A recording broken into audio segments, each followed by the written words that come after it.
بارک اللہ فیک۔ جزاکم اللہ، اللہ تعالیٰ آپ کو خوش رکھے، سلامت رکھے، حفظ و امان سے رکھے۔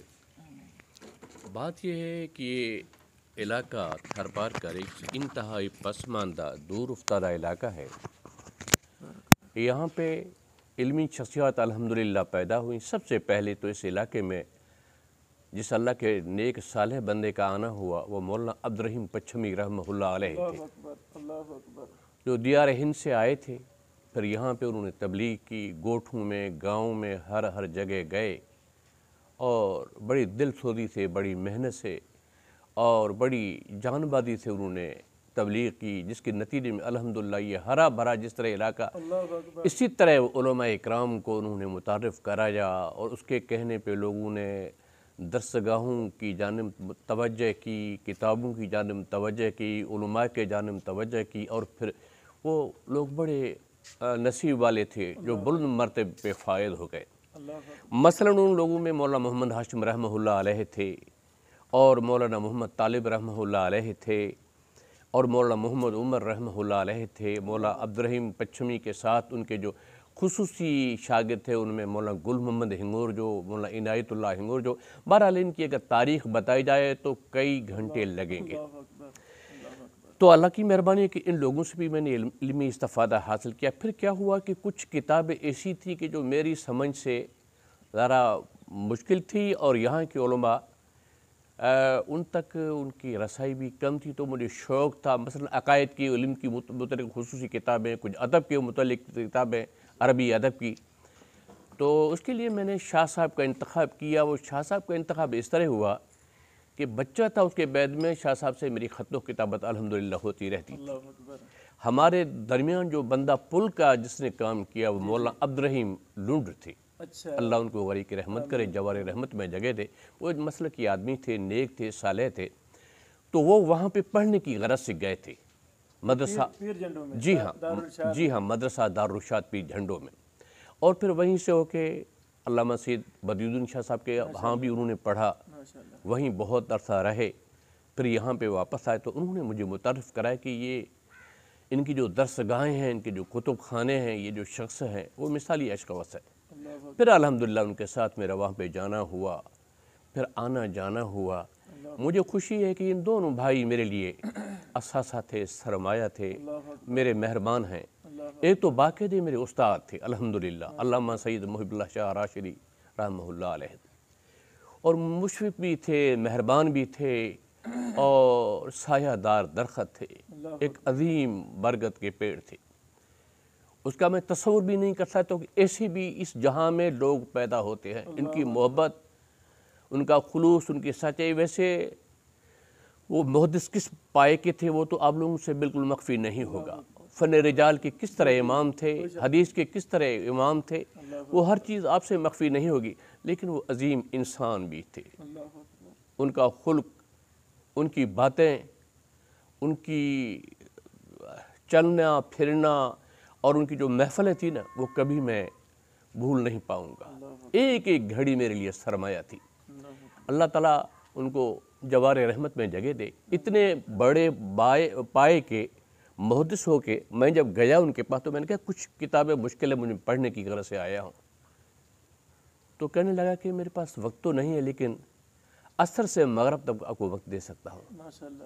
پھر وہ ساری مصروفیات انہوں نے ایک طرف رکھ کے مدرسے کے کام اور جماعت کے کام اور لکھنے پڑھنے کے کام سب کو چھوڑ کے عصر سے مغرب تک مجھے بہت عرصے تک پڑھایا انہوں نے، ماشاء اللہ، ماشاء اللہ۔ اور وہ میرے ساتھ ہی رہتے تھے، بہت انہوں نے محبت دی۔ اور اس کی ویسے تو باتیں ہوتی ہیں، لیکن 3 میں آپ کو موٹی فائلیں دکھاؤں گا جس میں اس کے خطوط گرامی ہیں۔ اللہ اکبر۔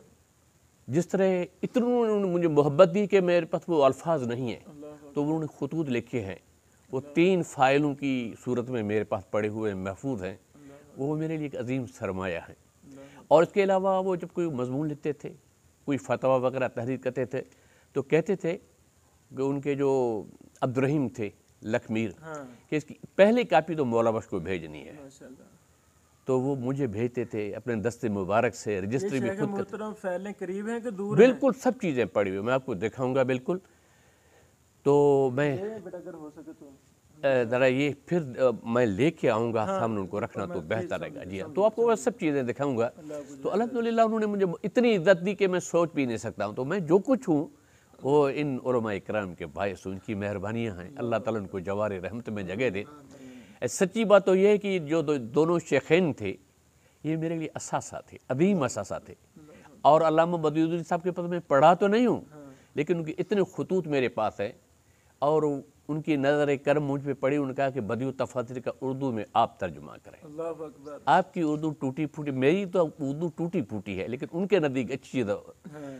تو انہوں نے کہا کہ ان کے کئی خطوط پڑے ہوئے ہیں, لیکن افسوس کہ مجھ میں ہمت نہیں تھی, کمزوری تھی, کچھ ایسی مجبوریاں تھیں کہ اس کا ترجمہ تو نہ کر سکا, لیکن اس سے محبت اور عقیدت مندی تا دم آخر رہی. تو بہرحال یہ ہمارے لیے سرمایہ ہیں, اور انہوں نے جس قدر مجھ پہ مہربانیاں کی وہ میں بیان کرنے سے قاصر ہوں. پچھمی صاحب کی جائے مدفن کہاں ہے, کہاں وہ رہے ساری عمر, کہاں فوت ہوئے؟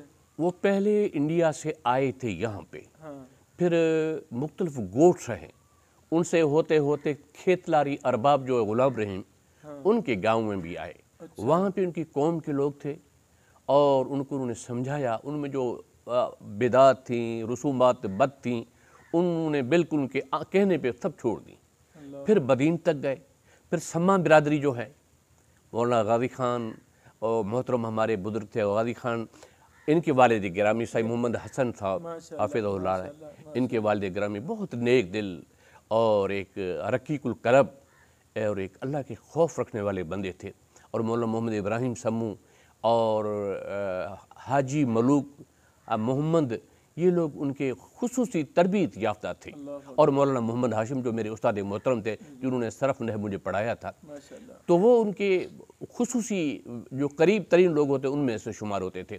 تو یہاں پہ انہوں نے تبلیغ کی, پھر بدین تک گئے, پھر مختلف گوٹھوں میں گئے, اور پھر مولانا احمد ملا سے انہوں نے رابطہ کیا. پھر مولانا احمد ملا کی انہوں نے تربیت کی باقاعدہ کافی باتوں میں. پھر واپس چلے گئے, پھر وہاں پہ انڈیا میں وہیں پہ رہے. پھر وہیں ان کا انتقال پرملال ہوا اور وہیں کا اس کا مدفن ہے.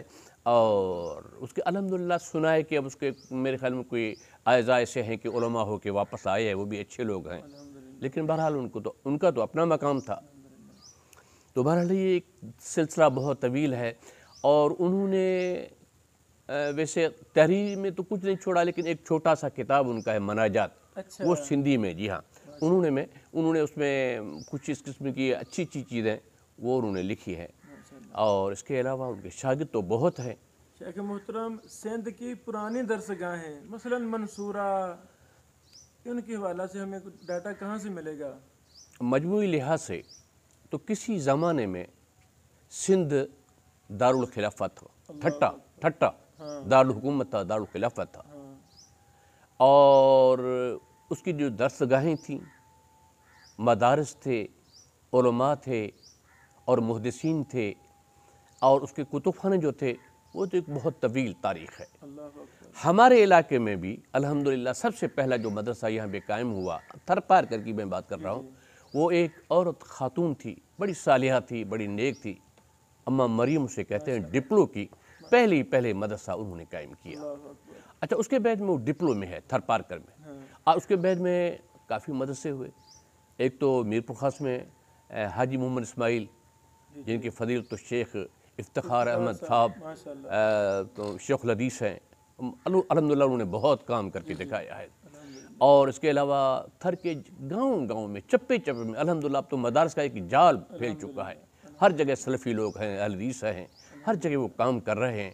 اور الحمدللہ اتنا اچھا کام ہو رہا ہے کہ آپ دیکھ کے حیران رہ جائیں کہ یہ تو شہر نہیں ہے, پسماندہ علاقے ہیں, لیکن یہاں پہ کیسے لوگ تیار ہو رہے ہیں, کتنی محنتیں ہو رہی. منصورہ جو ہے وہ تو ایک ظاہر ہے علمی آماجگاہ تھی, تو وہ الحمدللہ ابھی بھی علمی آماجگاہ ہے. اور وہاں کے پڑھے لکھے جو لوگ ہیں وہ انتہائی معیاری ہیں, بلند پائے کے لوگ ہیں. تو الحمدللہ اس کے علاوہ بھی مدرسے ہیں. شیخ محترم, وہ ہمیں خطوط بلکہ وہ شائع بھی ہونے چاہیے, ہماری گزارش ہے کہ اچھا, وہ ایک منٹ میں آپ کو لا کے دیتا ہوں. یہ جی